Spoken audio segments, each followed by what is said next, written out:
child. Hush now. The day that veil leaves your face will be the day your village burns to ashes. On her wedding day, she wore a beautiful white veil. But it was not for her human guests, it was a shield. She had a husband that no mortal eye could see, and his voice was as cold as winter when he warned her. The day that veil leaves your face will be the day your village burns to ashes. This is the story of a mortal girl chosen by a powerful, invisible spirit. In exchange for her obedience, her family was blessed with endless wealth, but there was a heavy price. Her face now belonged only to the shadows of the spirit world, hidden forever beneath white cloth. For years she obeyed, but human curiosity is a dangerous curse, and village gossip spreads like wildfire. What happens when a curious neighbor decides to expose her secret? Watch until the very end, because the unseen husband is listening, and his wrath is closer than you think. Our story begins in the village of Bulinjinyo. The people of Bulinjinyo village stopped singing at weddings after the arrival of a woman named Mugole. Nobody knew where she came from. She appeared one dusty evening, riding in the back of an old lorry, carrying only a small wooden case and wearing a long white wedding veil that covered her entire face and head. At first, the villagers thought she was a newly married Mugole traveling to meet her husband, but days passed, then weeks, and nobody ever saw a husband. Still, Mugole never removed the veil, not while buying nyanya and ndizi in the katale, not while fetching water from the well, not even under the burning afternoon sun. Children became afraid of her. Women whispered when she passed. Men avoided looking directly at her. But the strangest part was this. Every Friday night, music came from her tiny house at the edge of the village. Soft wedding music, the deep beat of ngalabi and mbutu drums, slow dancing footsteps, and sometimes laughter, as if invisible guests were celebrating inside. One evening, a curious young tailor named Ndiwulira decided to find out the truth. Ndiwulira was known for two things: his skill with needle and thread, and his inability to mind his own business. His friends warned him, "Ndiwulira, leave that woman alone. Some things belong to the night." But curiosity burned inside him, like ekiokia. The next Friday night, he quietly walked through the banana plantations toward Mugole's house. The music had already begun. Warm golden light glowed through the windows. Ndiwulira carefully peered through a crack in the mud wall and nearly screamed.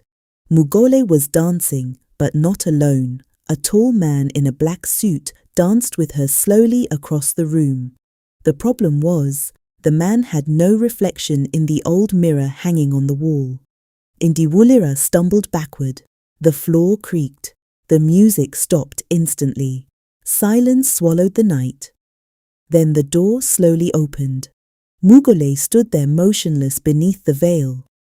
"You should not watch things that belong to the night," she said softly, in a voice as calm as the river.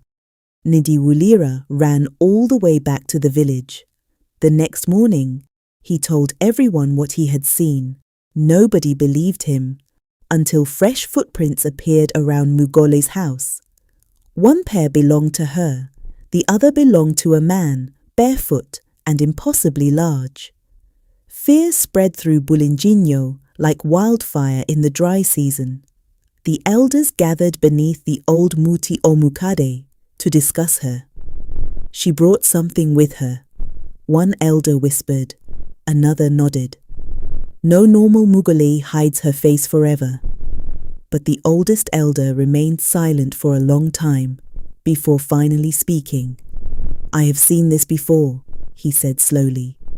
"There is an old tradition, older than this village itself. Some brides were promised to imitsimu, spirits, before birth. If the spirit husband comes to claim his bride, She belongs to both worlds. That night, nobody slept. Then, around midnight, the music returned, louder this time. Drums thundered across the village. Women's voices sang haunting wedding songs through the darkness. Ndiwulira looked outside his window and froze. Dozens of shadowy figures dressed like wedding guests were walking toward Mugole's house carrying lanterns, but their feet never touched the ground. Terrified, Ndiwulira followed from a distance. The shadows entered the house one by one.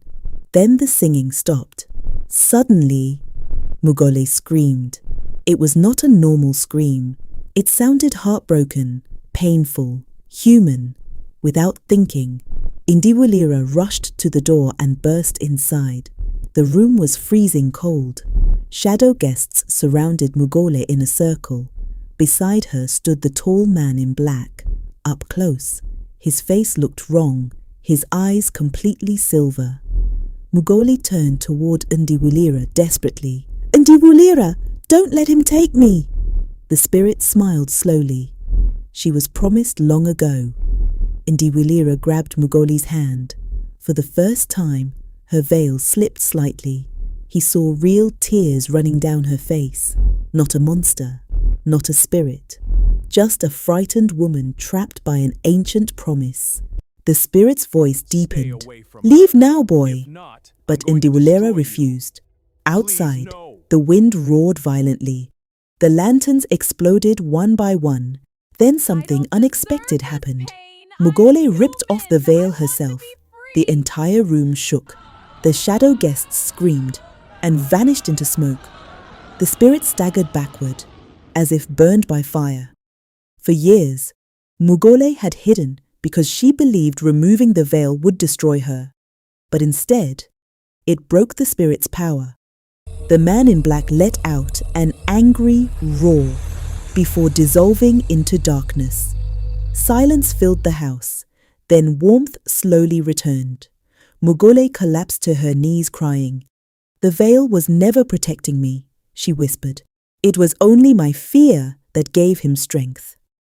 The old elder later explained the truth. The Omuzimu only had power as long as she lived in fear. After that night, weddings returned to Bulinjinyo. The sound of ngalabi and joyful singing filled the air again. Dancing returned, and for the first time since arriving in the village, Mugole walked beneath the sun with her face uncovered, beautiful, free, and smiling.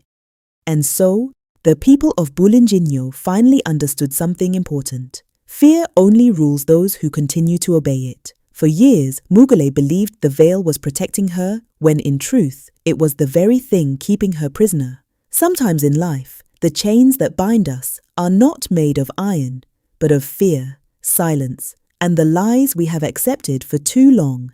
And sometimes, the only way to defeat darkness is to finally face it. If you enjoyed this story, don't forget to like, share, and subscribe to the channel for more powerful African folktales, mysteries, and legends. And tell us in the comments, what would you have done if you were Ndiwulira? Would you have opened that door or run away from the spirits of the night? Thank you for watching, and remember, not every veil hides a face. Sometimes it hides a prison. This is Tales by Vitruda.